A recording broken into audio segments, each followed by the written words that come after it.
Tendo Jesus dito isto, turbou-se em espírito e afirmou, dizendo: na verdade vos digo que um de vós me há de trair. Então os discípulos olhavam uns para os outros, duvidando de quem ele falava. Ora, um de seus discípulos, aquele a quem Jesus amava, estava reclinado no seio de Jesus. Então Simão Pedro fez sinal a este, para que perguntasse quem era aquele de quem ele falava. E, inclinando-se sobre o peito de Jesus, disse-lhe: Senhor, quem é? Jesus respondeu: É aquele a quem eu der o bocado molhado. E molhando o bocado, o deu a Judas Iscariotes, filho de Simão. E após o bocado, entrou nele Satanás. Disse-lhe, pois, Jesus: O que fazes? Faze-o depressa. E nenhum dos que estavam assentados à mesa compreendeu a que propósito lhe dissera isto. Porque, como Judas tinha a bolsa, pensavam alguns que Jesus lhe tinha dito: Compra o que é necessário, compra o que nos é necessário para a festa, ou que desse alguma coisa aos pobres. E tendo ele tomado o bocado, saiu logo, e era já noite. Já era noite. Meus irmãos, você observa que Jesus começa esse texto dizendo: Um de vós me há de trair, com o espírito turbado, né? Com o espírito apertado. Ele disse, depois de dar instruções, depois de ensinar aqui nas passagens anteriores, né? É, que o servo não é maior que o seu senhor, etc.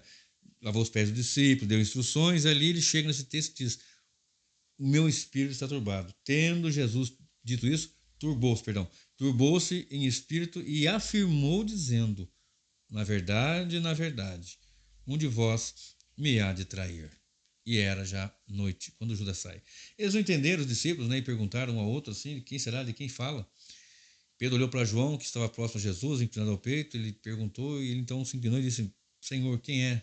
Aquele que eu dei o bocado molhado. Ele molha o pão e dá para Judas. Então Satanás entra em Judas, diz o texto. E o Senhor diz para ele: o que tem para fazer, faz depressa.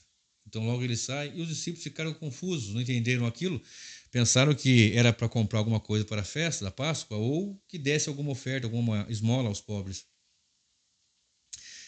Vocês acreditam? Me lembrei agora aqui, eu vou abrir esse parênteses, que eu ouvi no rádio, coloquei uma rádio no carro, nem sei que rádio é, e o pessoal estava fazendo uma campanha do bocado molhado. Me lembrei disso agora aqui. E era para ir na campanha, essas campanhas, na igreja de campanha é um problema.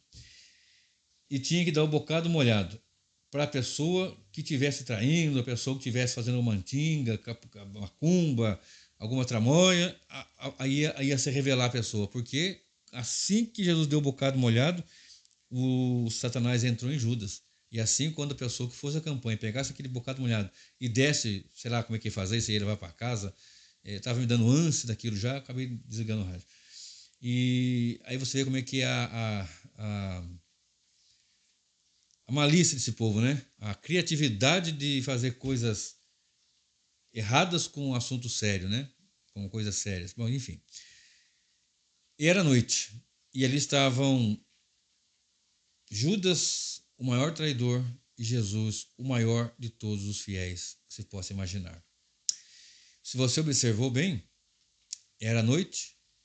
Se você observar bem, era o momento de comunhão dos irmãos. E Judas aí sai então. Observe, João 9,4, Jesus diz assim: trabalhai enquanto é dia, porque a noite vem e não se pode trabalhar. Né? Ele fala que ele é a luz do mundo, etc. Observe o que está escrito em Mateus 26, 14 a 16, e nós vamos Jesus e Judas aqui, noite adentro. Mateus 26, de 14 a 16, diz assim: Então um dos 12, chamado Judas Iscariotes, foi ter com os principais sacerdotes e disse: Que vos quereis? Ou melhor, que me quereis dar e eu vos entregarei? E eles lhes estipularam 30 moedas de prata. E desde então buscava a oportunidade para o entregar.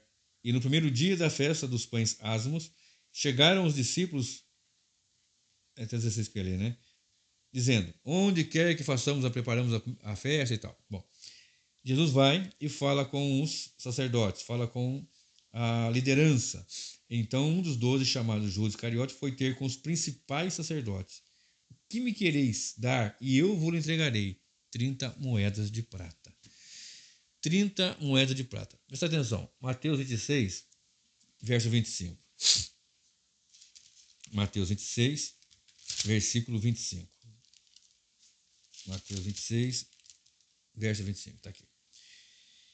E respondendo Judas, o que o traíra, disse: Porventura sou eu, Rabi? Tu disseste. Olha bem, verso 24. Em verdade, o Filho do Homem vai como acerca dele está escrito, mas ai daquele homem por quem o Filho do Homem é traído. Bom seria que esse homem, se não houvera nascido. E respondendo Judas, o que o traía, disse: Porventura sou eu, Rabi? E ele disse: Tu disseste. E quando comiam, Jesus tomou o pão e, abençoando, partiu e deu aos discípulos e disse: Tomai e comei, isso é meu corpo. E tomando o cálice, só que você observa, antes disso, Judas sai. Tu mesmo disseste que é o traidor, e Judas sai. Já tinha elaborado ali o valor, já tinha estipulado o valor, já tinha acertado, tinha feito ali o preço da traição. E Jesus diz: Olha, em verdade, o Filho do Homem vai como está escrito, determinado, mas ai daquele homem por quem ele é traído. Eu quero, antes de começar a desenrolar um pouquinho mais aqui, eu quero chamar a atenção para o versículo 22 de Lucas e o verso 23. Lucas 22 e o versículo 23, que diz assim a palavra do Senhor. 20, 21, 22 e 23. Semelhantemente tomou o cálice da ceia, dizendo: Este cálice é o Novo Testamento do meu sangue, que é derramado por vós, mas eis que a mão do que trai está comigo à mesa. E, na verdade, o Filho do Homem vai segundo o que está escrito, mas ai daquele homem por quem é traído. E começaram a perguntar entre si qual deles seria o que havia de fazer isto. Agora, pega o verso 24 agora. E houve também entre eles contenda sobre qual deles parecia ser o maior. Presta atenção nisso. A noite escureceu.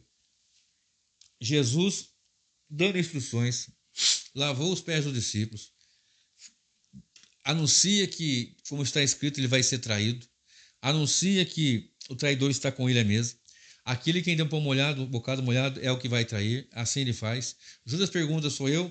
Tu disseste, está claro, já está dito aí. Então, os discípulos ficam ali perguntando no versículo 23, e começaram a perguntar entre si qual deles seria o que havia de fazer isso. E houve também entre eles contenda sobre qual deles parecia ser o maior. Presta atenção, como é que é o ser humano? Olha, no momento mais terrível, na noite mais escura da face da terra, houve contenda sobre qual deles seria o maior, querendo saber qual é a posição. Bom, Jesus vai morrer, está dizendo que vai ser traído.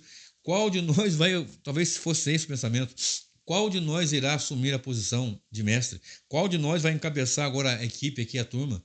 Você notou isso? Como o ser humano é mesquinho, como o ser humano é complicado? Não foi a primeira vez que aconteceu isso. E o Senhor vai e dá instruções a ele. Se você notou que Jesus estava turbado ali e ele disse que haveria de alguém de um deles o trair.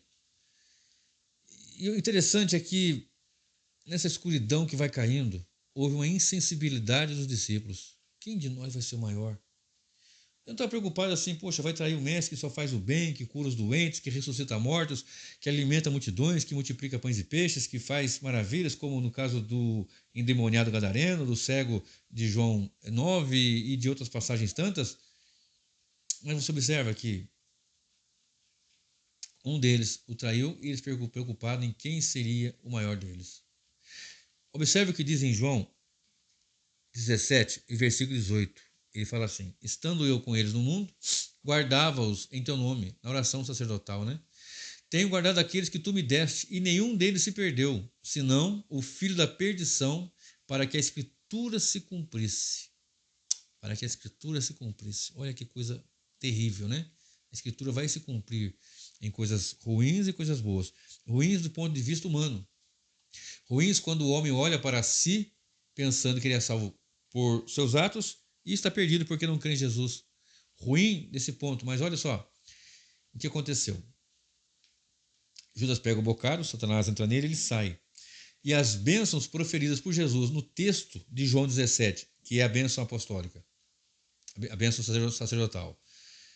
Como em João 14, que ele fala: eu sou o caminho, a verdade e a vida, ninguém vem ao Pai, a não sei por mim. Como em João 15, eu sou a videira verdadeira, vós sois as varas, toda a vara que está em mim dá fruto, que não está em mim eu corto para que dê mais fruto. E se não der fruto, eu corto, lança fora, etc e tal. Sem mim nada podeis fazer. Isso Judas também não participou. O que está escrito em João 16, que ele derramaria do seu Espírito Santo. que enviaria o Espírito Santo, não deixaria órfão. Também Judas não participou. Observe isso. E o caminho da noite vai seguindo. Observe, Mateus 26, 47 a 56. E estando ele ainda a falar, eis que chegou Judas, um dos 12.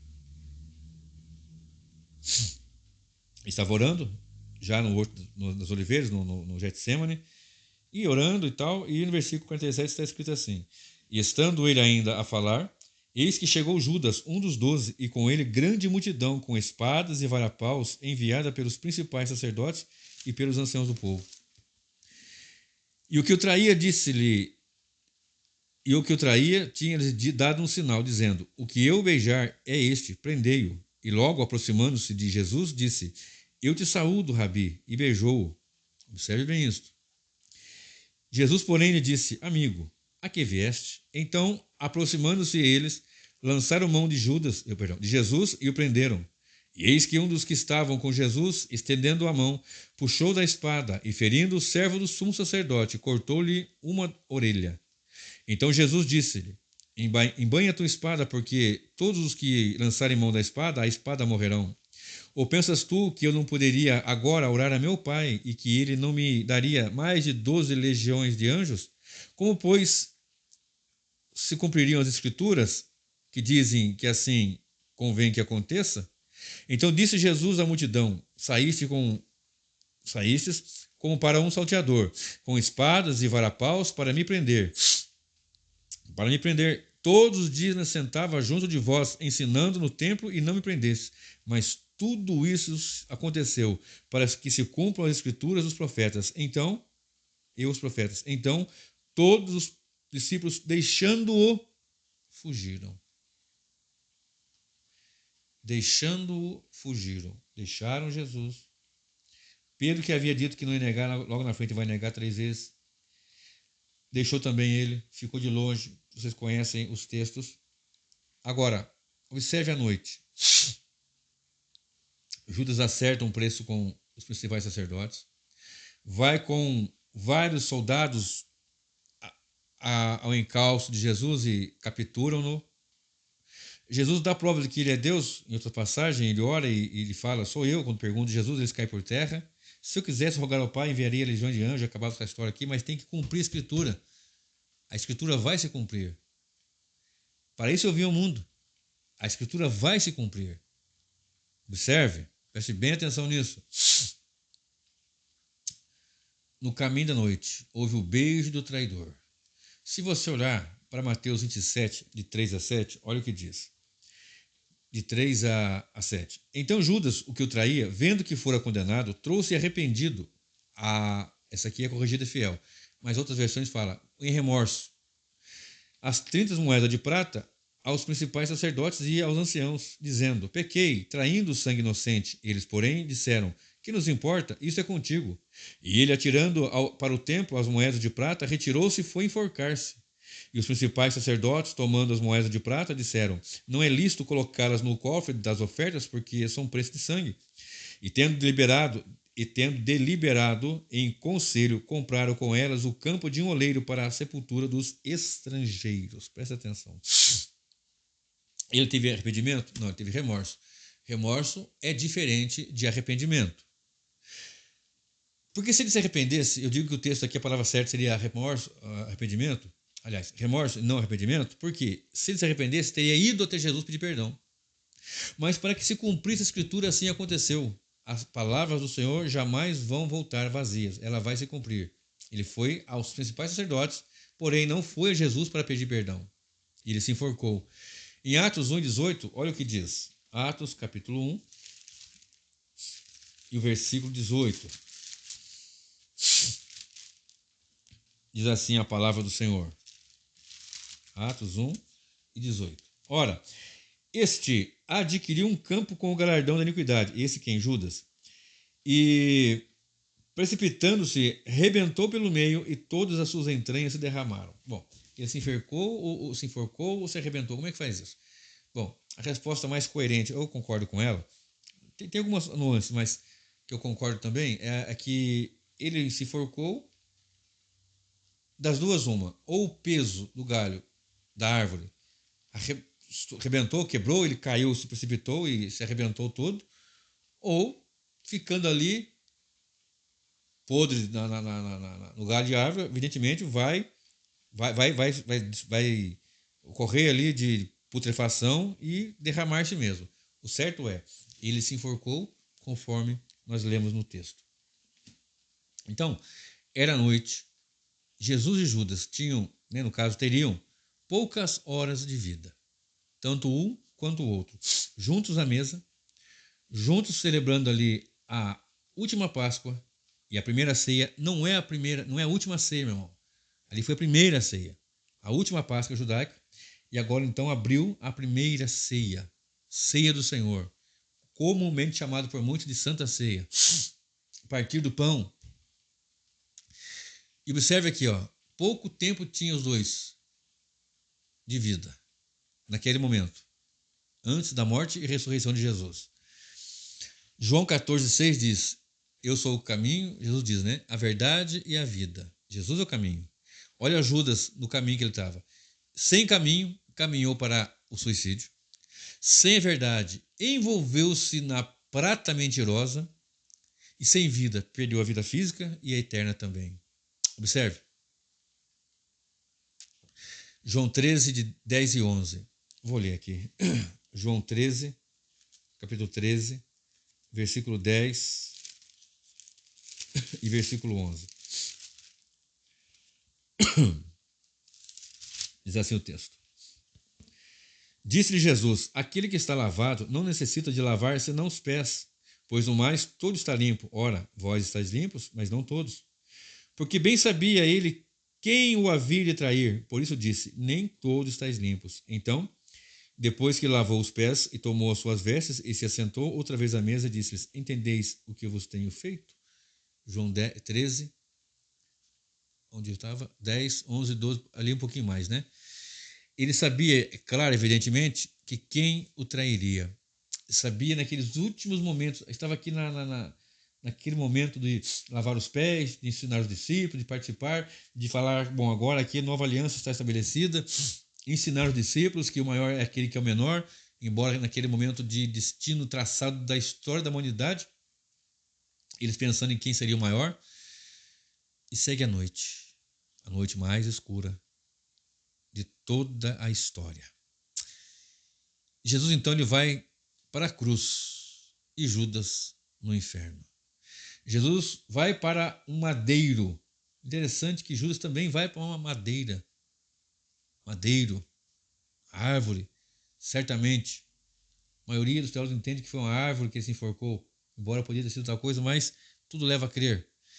Na cruz, sangue, perdão, socorro, inclusive para um ladrão que se converteu, se arrependeu ali na cruz, foi arrependido, foi salvo ali, foi convertido ali. Sem a cruz, Judas, na reta final, ainda não era e não foi e não seria salvo. Por que eu falo não seria? Não foi, na reta final está ali, ó. Andou com Jesus, foi o tesoureiro da equipe, expulsou demônios, fez sinais, fez maravilhas. Quando foi enviado os 12, os 70, enfim, viu maravilhas e milagres. Ele não era, não foi e não seria salvo. Observe. 1 Coríntios 15, 13 diz que Jesus morreu por nossos pecados, segundo as Escrituras, e que foi sepultado e ressuscitou ao terceiro dia, segundo as Escrituras. João 17, 12. Nenhum deles se perdeu, a não ser, senão, o filho da perdição, para que as Escrituras se cumprissem. Então, meu querido, não tem essa de que se Judas esperasse 3 dias. Tem uma mensagem dessa no meu canal. Ah, se Judas esperasse 3 dias. Ah, se alguém avisasse ele, daqui a 3 dias Jesus voltava, ele estava tranquilo. Não. Voltaria e estava tranquilo. Não. Estava determinado que isso aconteceria. E ele fez por sua vontade. É algo assim, que para muitos é chocante, mas para quem compreende pelo menos um pouco da grandeza, da soberania divina, fica tranquilo com relação a isso. Porque tudo foi feito para que se cumprisse as Escrituras. Para Judas e para os demais sem Cristo, é sempre noite. Vai estar sempre escuro. Sempre noite.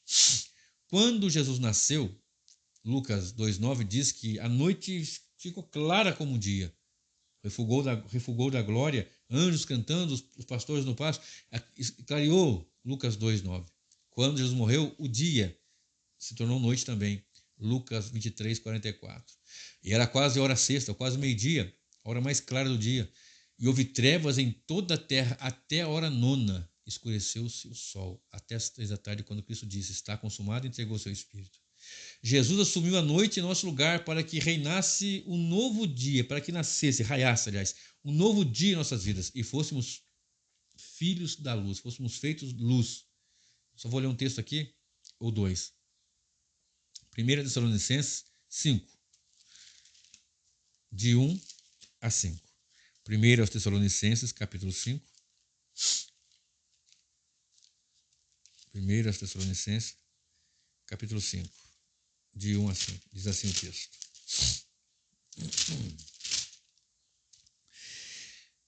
Mas, irmãos, acerca dos tempos e das estações, não necessitais que vos escreva, porque vós mesmos sabeis muito bem que o dia do Senhor virá como ladrão de noite. Pois que, quando disserem a paz e segurança, então lhe sobrevirá repentina destruição, como as dores de parto àquela que está grávida, e de modo nenhum escaparão. Mas vós, irmãos, já não estáis em trevas, para que aquele dia vos surpreenda como um ladrão, porque vós sois filhos da luz e filhos do dia. Nós não somos da noite nem das trevas. Jesus assumiu essa noite no nosso lugar, para que nós pudéssemos raiar juntamente com Ele num dia de glória, de grande brilho, de fulgor, na ressurreição, quando ressuscitamos com Cristo, para a glória do seu santo nome. Se é que já ressuscitaste com Cristo, pensai nas coisas do alto. Colossenses 3, verso 1.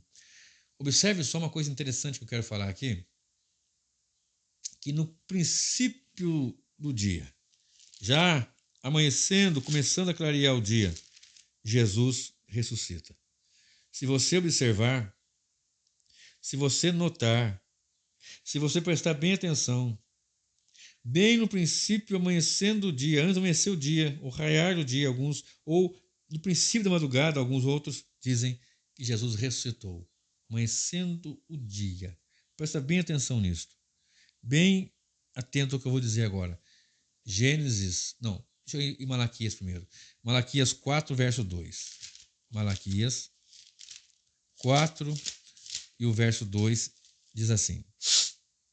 Vou ler o 1 e 2. Porque eis que aquele dia vem ardendo como fornalha. Todos os soberbos e todos que cometem impiedade serão como a palha. E o dia que está para vir os abrasará, diz o Senhor dos Exércitos, de sorte que eles não deixará nem raiz nem ramo. Mas para vós, os que temeis o meu nome, nascerá o sol da justiça e cura estará debaixo das suas asas, e saireis e saltareis como os bezerros do cevadouro da estrebaria. Mas para vós que temeis o meu nome, nascerá o sol. Amanheceu, o sol da justiça vai nascer. Nasce na onde? No amanhecer, da manhã. Gênesis 19, versículo 23.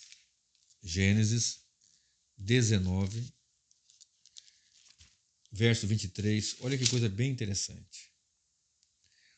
Eu vou ter que ler verso 20 em diante. Aqui é a saída de Ló com a sua esposa e suas 2 filhas da cidade de Sodoma, aquela região, Sodoma, Gomorra e tal. E eis agora aquela cidade está perto, para fugir para lá, e é pequena, aqui Ló falando, né? Ora, falando com o anjo, ora, deixe-me escapar para lá, não é pequena? Para que minha alma viva? E disse-lhe, eis aqui tenho-te aceitado também nesse negócio, para não destruir aquela cidade de que falaste. Apressa-te e escapa-te para ali, porque nada poderei fazer enquanto não tiveres ali chegado. Por isso chamou o nome da cidade Zoar.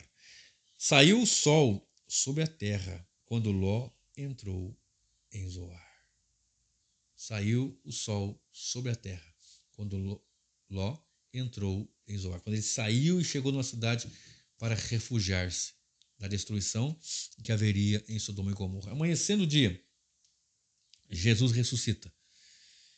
Amanhecendo o dia, dá o sol da justiça sobre nós que tememos o seu santo nome. Qual é a reflexão que fica para nós nesta ministração rápida aqui? Ora, havia um traidor e maior de todos os fiéis. E o fiel está apontado em Apocalipse capítulo 1 e em Apocalipse 1 e 5 e 3 e 14. Olha o que diz. Apocalipse capítulo 1. Vocês me perdoem que eu estou atacado de rinite faz dias já. E congestiona o nariz, é terrível. Apocalipse 1 e 5. E da parte de Jesus Cristo, que é a fiel testemunha, o primogênito dentre os mortos e o príncipe dos reis da terra, aquele que nos amou e em seu sangue nos lavou dos nossos pecados. A fiel testemunha.